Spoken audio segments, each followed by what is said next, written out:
Merit is something that purifies the mind and makes it pure. But for merit to be able to truly purify the mind, it must also be connected with wisdom. If merit is still filled with greed, our desire to gain something more, it can still purify the mind as well. But as long as desire remains, that will be a part that prevents the mind from being fully purified.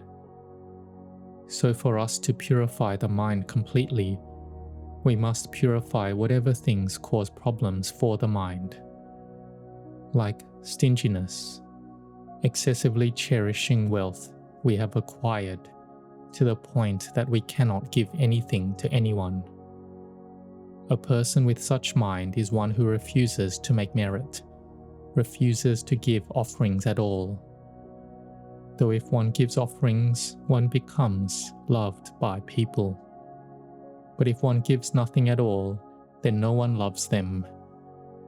Like there was a wealthy man who was extremely stingy, never giving offerings, and burying all his wealth in various places.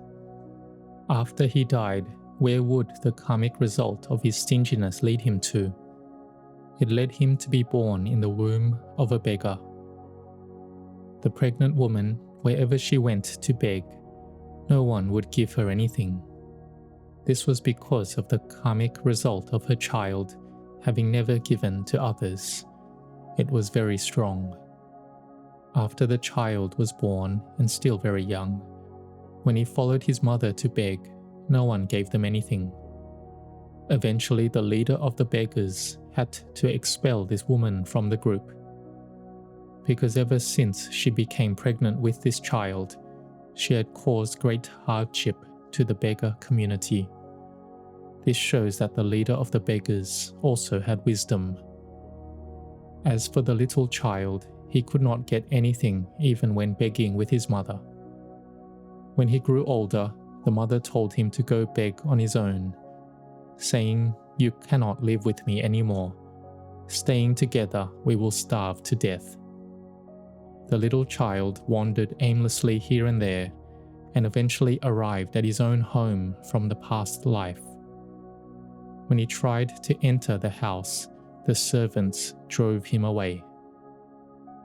The Buddha felt compassion, so he reflected on the matter and spoke about it with Venerable Ananda. Venerable Ananda then went to inform the owner of the house, saying, "This child here, in his past life, he was your father." Even with Venerable Ananda himself saying this, the house owner was still hesitant. He couldn't believe that his father, who had been a wealthy man, had been reborn as a beggar. So they tried to verify this. And the child went and pointed out all the places where the wealth had been hidden. When they dug them up, they truly found the treasure. Only then did he believe that this person had indeed been his father in the past and had been reborn. So he took good care of his father from the past life. Had they not encountered the Buddha, what would have happened? He would likely have suffered for many lifetimes, because he had never practiced giving. Therefore, generosity, giving, is what overcomes the defilement of stinginess. But sometimes there are wealthy people who also possess great spiritual potential. Even though they may be extremely stingy, their spiritual merit may reach the level of a Sotapanna, stream enterer.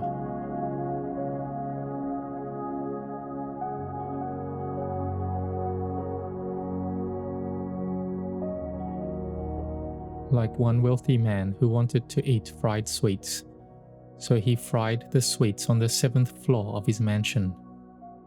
This entered the Buddha's divine insight, so the Buddha sent Venerable Mahamoggallana to go and teach him.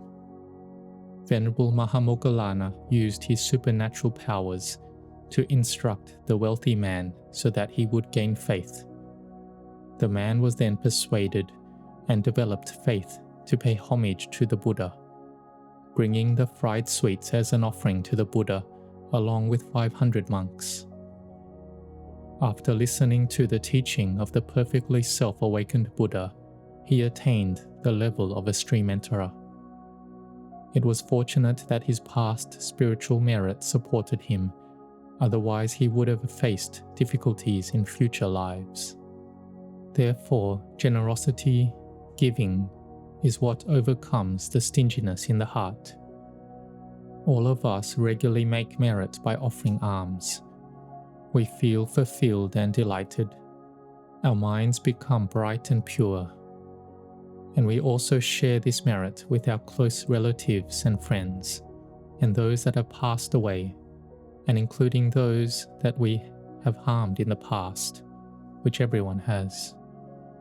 We then spread and share this merit, which is our own inner happiness, with them. When they receive it, they feel fulfilled and rejoice in it.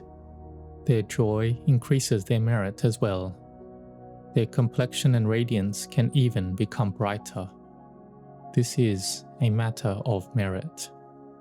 As for kusala, it refers to what brings about skillfulness, making the mind skillful, making the mind safe from all enemies.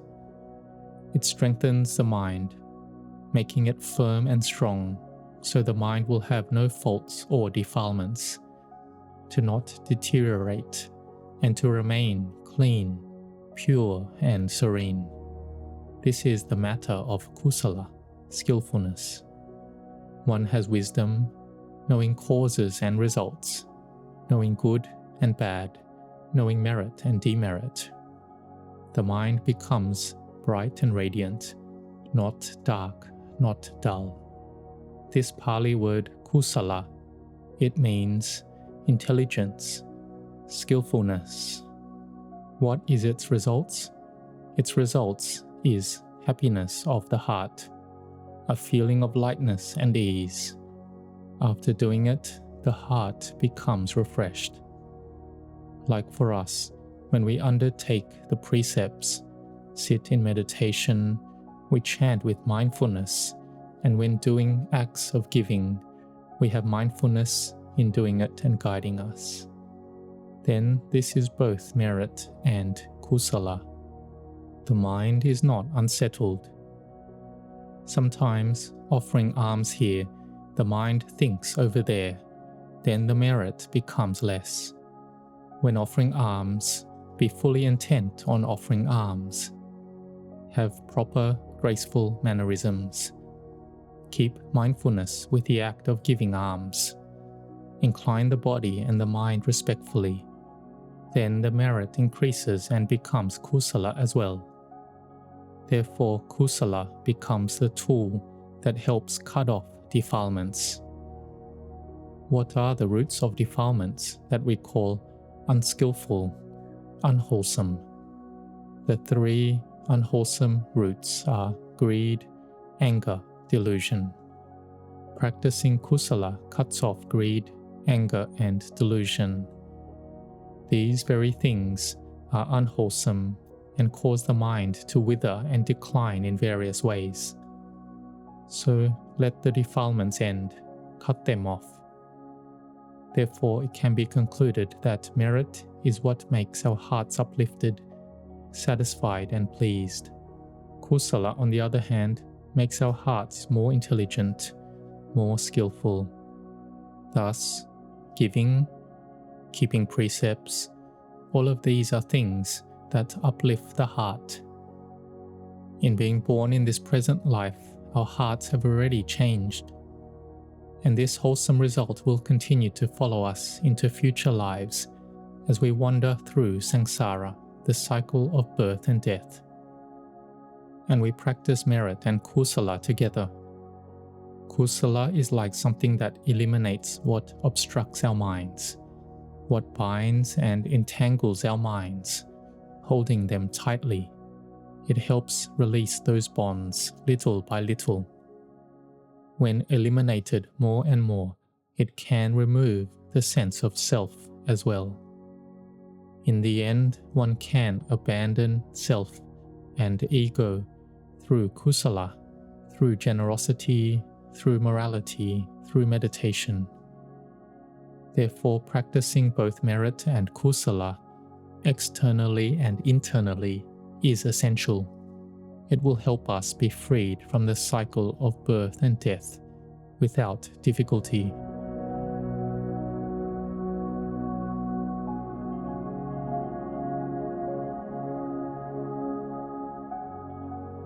Keeping precepts, in particular, is not easy.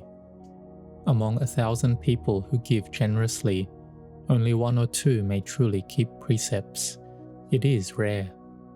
But those who can maintain precepts have surely cultivated merit and spiritual qualities from past lives. Then, keeping the 5 precepts isn't difficult. Even keeping the 8 precepts at times can be done comfortably. Some aim to practice more deeply. Some meditate seriously, sitting for several hours a day. This shows that we have trained and accumulated generosity, morality, and meditation in past lives, which is why we're able to continue practicing them in this life.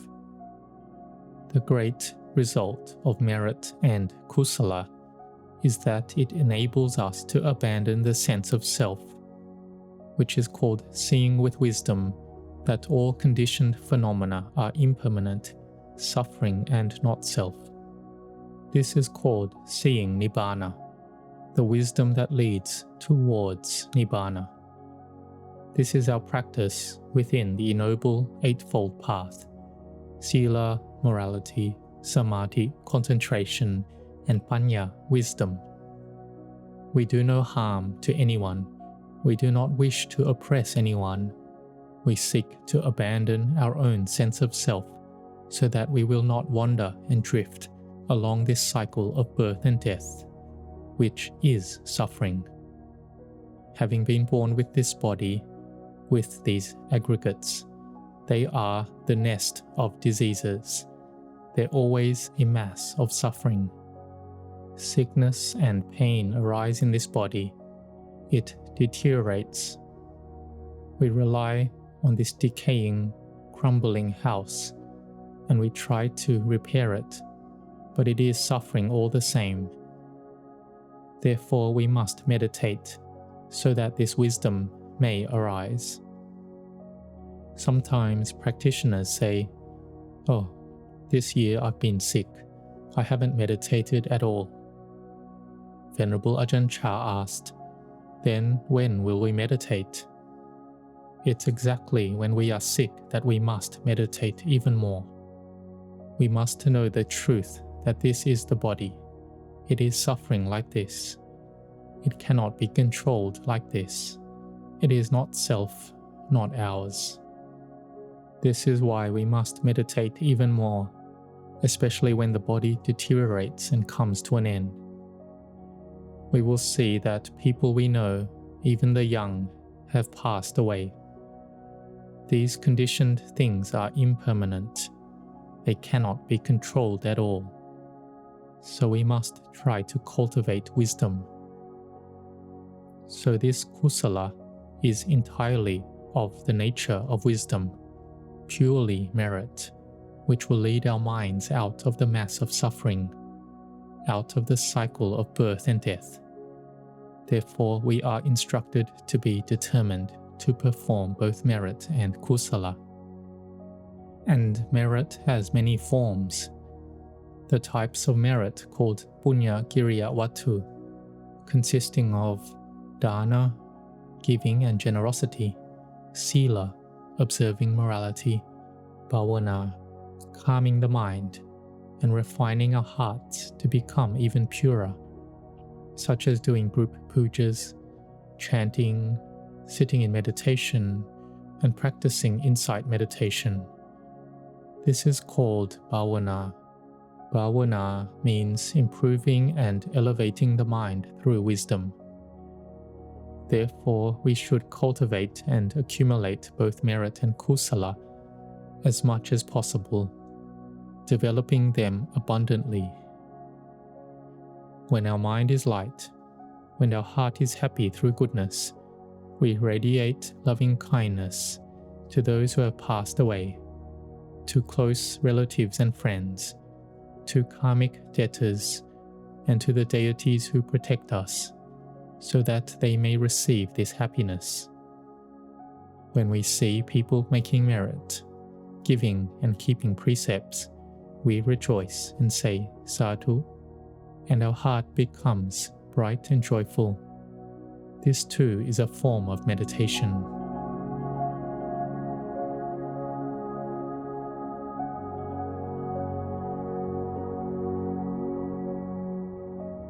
Therefore, all these things that arise in our life are good opportunities.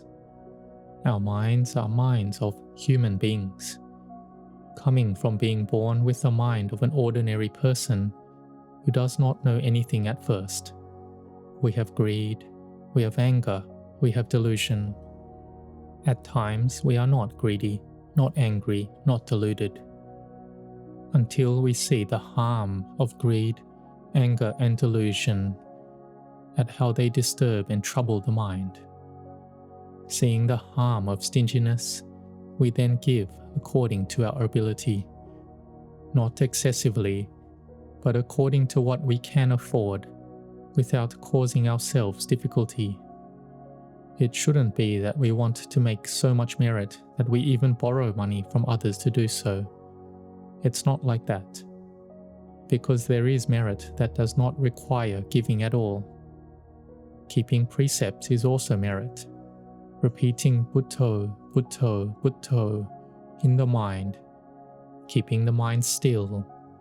This is the highest kind of merit. Furthermore, when we see external forms, objects, belongings, or natural things, as suffering, impermanent, and not self, that becomes kusala and an excellent form of merit. Seeing arising and ceasing, even for a brief moment, the teacher said that it brings great results indeed. We will come to understand, seeing both material and mental phenomena arise and cease, with no self, no owner. The mind sees conventional reality and liberation. It sees that everything in this world is merely convention, and the mind experiences liberation. When this happens, what are we like? We are joyful, fulfilled, with rapture arising day and night. This is something practitioners may sometimes experience. Or, while sitting in meditation, one may feel content and fulfilled for many hours. This is when greed, anger, delusion move far away from the mind, or when they are partially destroyed. That is how it is. Let us continue training and cultivating like this always. Eventually we will see the truth that giving is truly good. A giver naturally receives love, even if giving only small things. They are given with thoughtfulness, kindness, and compassion. So as practitioners, we train the mind, cultivate the mind, and let our hearts remain rooted in merit. But do unwholesome mind states try to arise? It does arise, in the form of thoughts, but we simply abandon it. They are natural. When unwholesome mind states arise, we strive to abandon them. When wholesome states arise, we strive to practice and maintain them. When unwholesome states arise, abandon them and refrain from acting on them. Don't let them arise again. Try to practice like this. This is called right effort. When there is effort, determination, and steadfast intention, then one day the mind will surely become calm. Be diligent in practicing meditation. But while meditating, let the mind be there as well. It's not walking meditation for 1 hour while the mind thinks of other things for the entire hour, or sitting for an hour and we are not really there. The mind is not present at all. No mindfulness, only thoughts about other subjects. Sitting meditation like this will never bring calm. You must sit with the breath, remain with Buddho a lot, and firmly determine in your heart that this meditation word, object, is what will bring my mind to peace. Then continue repeating the meditation word all day and all night. When we recite the meditation repetition a lot, then the mind will become still and peaceful. Samadhi, concentration, will appear. Wisdom will then arise and know clearly. We will then be freed from suffering little by little until we truly see the Dhamma and are able to close the door to the lower realms. May everyone practice with sincerity. May you grow in blessings.